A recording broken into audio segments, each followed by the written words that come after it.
So, Oscar season has been in effect for a little bit for a lot of people, but it's officially in effect for me right now. And I just gotta say, I fucking love Oscar season. I love this time of year for movies. It's great. It's like Christmas early. And I say that because I just watched The Trial of the Chicago 7, a heavy Oscar contender from Netflix, written and directed by Aaron Sorkin, the man. And yes, this is a contender indeed. So it's about the 1968 protest at the Democratic National Convention, where a peaceful protest turned violent and ugly.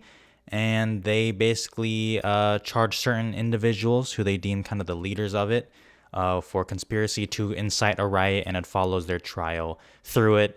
That's a bad summary. You know how I feel about summaries. And look, I knew I was gonna like this movie. Okay, I mean, I'm sorry. I'm a Sorkin stan. I don't apologize for it. I love his screenplays more than I love myself. And Molly's Game, I actually really like that movie. I get some of the criticism for it, but for a directorial debut, I loved it. And I gotta say, this movie did not fucking disappoint. I mean, first of all, it's just a firecracker of a movie. I mean, it starts off popping and it just keeps going throughout the whole movie. And I'm not the first one to say this, but like Sorkin movies, it's really like an action movie. Except replace car chases and fighting with words, but keep the same amount of pressure, stress, and adrenaline, and then you have a Sorkin movie. And then, I mean, you guys see the cast. I mean, the acting is just, it's beautiful. I love everyone in here. I think every performance is great.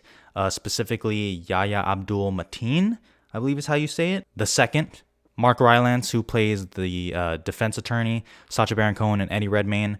Those I just wanted to shout out. But seriously, like, everyone in the movie is a good part. It's a huge ensemble. I would not be surprised if it took home the SAG for Best Ensemble, but we'll talk about that another time. It keeps you on the edge of your seat while also wanting to shout in anger, and that's exactly what you want in a movie like this, considering its plot. I mean, when you elicit the response that the filmmakers probably intended, obviously I don't know, but I can only assume, I mean, that's a win. And not only that, but it does feel like a step up for Sorkin as a filmmaker. We all know what he can do with writing. It's not surprising at this point. But as a filmmaker, I think it's definitely gone up a level since Molly's Game. This is obviously a much bigger subject than Molly's Game, both in terms of just pure scale and probably importance, or not probably, definitely importance. And he handles it well, and that's great. I mean, you want, as a director, with more reps and more movies you make, the more polished certain filmmaking aspects get. And I see that in this movie. One thing I did notice, though, and this isn't a criticism either, it feels a little less Sorkin-y than usual. There are obviously some scenes where it's just like Sorkin candy, just the fast dialogue, the arguments. It's just, I can't get enough of it. But there's actually a decent amount of the movie where, not that it slows down necessarily, but it gives you a time to breathe and really take in the moment. I mean, you guys can see the subject matter of this movie.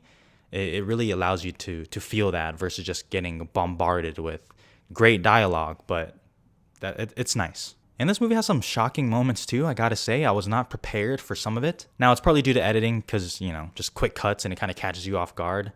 But there's some moments in there. Whether it's something just completely unexpected or violent or I'll say uncomfortable. Obviously, they're not long, like elongated parts, but the quick cuts, it really does catch you off guard, and it just puts you more into the emotions that you're already feeling from the movie. I mean, at this point, I'm truly Sorkin's bitch, like he has me on a string, and I don't care. Now, in terms of negatives, I know I just praised Sorkin's filmmaking for it.